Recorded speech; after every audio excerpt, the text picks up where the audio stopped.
what it was that first got me into Herbie, but when I was a little boy, that's all I could think about was just dreaming, saying, one day I want to have my own Herbie. Everybody just basically loves Herbie. There's no doubt about it. A very, very popular set of movies that Disney put out.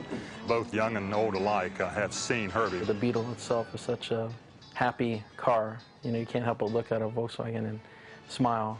And this story is a story that we all can connect to, a story of an underdog that goes above everyone's expectations, and it's just a good, heartwarming type of story.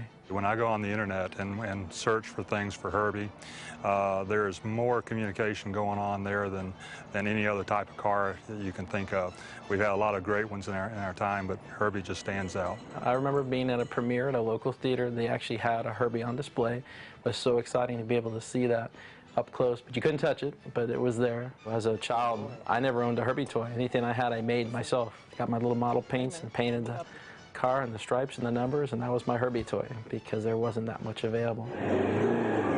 Will you stop the car, please? I'm trying, look! Constructing a car to look like Herbie's pretty easy. Herbie itself in the movie was portrayed as a '63 Volkswagen, which is what my car is. So if you wanted to be identical, you would actually have to make your Beetle look like a '63. There's quite a few neat little things about the year that I like as compared to the older ones. It's got a little bit bigger windows than the older ones. They put larger taillights on it in '62, which is the style Herbie has, which they carried on through '67. When we bought this car, it was pretty much a rusted bucket of bolts, you might say, and had to be totally redone from the ground up. And as you can see now, it's in a totally restored condition. I first met the original owner, who was a school teacher. She bought the car new in Germany. When she was teaching there, brought it back to the U.S. I met her in 1988 in a parking lot. Saw the car, I said, that's Herbie. Just like Herbie looked at the beginning of the movie before he had his stripes and numbers. And I begged for her to sell it to me. She said no. She said, but I do need somebody to work on it for me. And I said, hey, sure, I'll work on it for you. And I did that for a number of years, hoping and praying that one day she'd decide to sell it.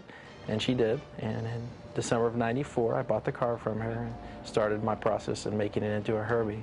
The primary reason we did the car was for our son. He's 28 years old and handicapped, but one of his favorite things in the whole world was Herbie. It gives our son something to call his own and something to be proud of, and I think that's the bottom line. When we take it out, he's just beaming from ear to ear, and you know, it's his car. Basically, since it was the right year, it's the right color, which is the Volkswagen color is L87 Pearl White.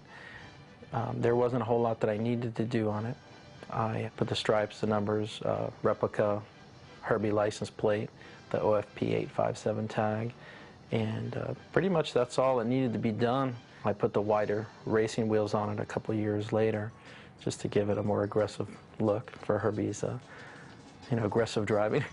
This car uses a laptop computer, a 266 megahertz computer, and it drives 28 different servos, which activate things like its doors and its hood, wipers, and so forth. So as the original door panels I kept, the little handles, dash knobs, all that's original. I replaced the sunroof, of course, and painted the Herbie stripes on that, and was actually going to paint my interior gray, which if you notice in the Herbie films, you will see that the car is painted kind of with a non-reflective gray, which I'm told was for the camera lighting. I was going to do that with my car, and that's when I met Dean Jones, and ended up having him sign my car inside, and that kind of blew my plans for painting the interior gray. We try to attend all the car shows in our area. In Central Florida, we go down and 300 to 400 cars will show up. We have all different types. And the bottom line is, out of all these cars, everybody's sitting around watching Herbie, and the rest of the cars are basically, they're beautiful, but Herbie gets most of the attention. Probably the hardest thing originally for me is I'm kind of a shy person, so having people scream at you when you're driving, you're like, what's going on? What are they screaming? Oh, say, oh yeah, I'm driving Herbie.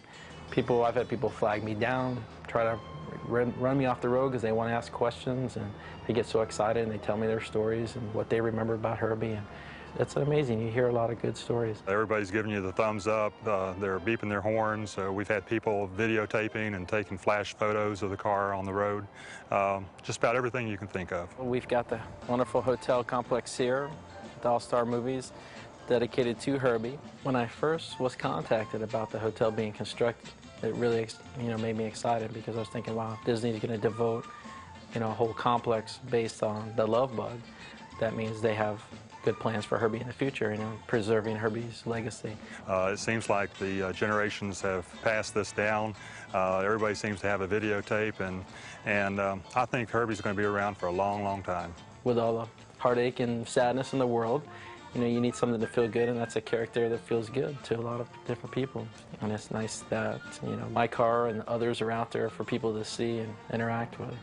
I think it's a good way of preserving the legacy that Disney created.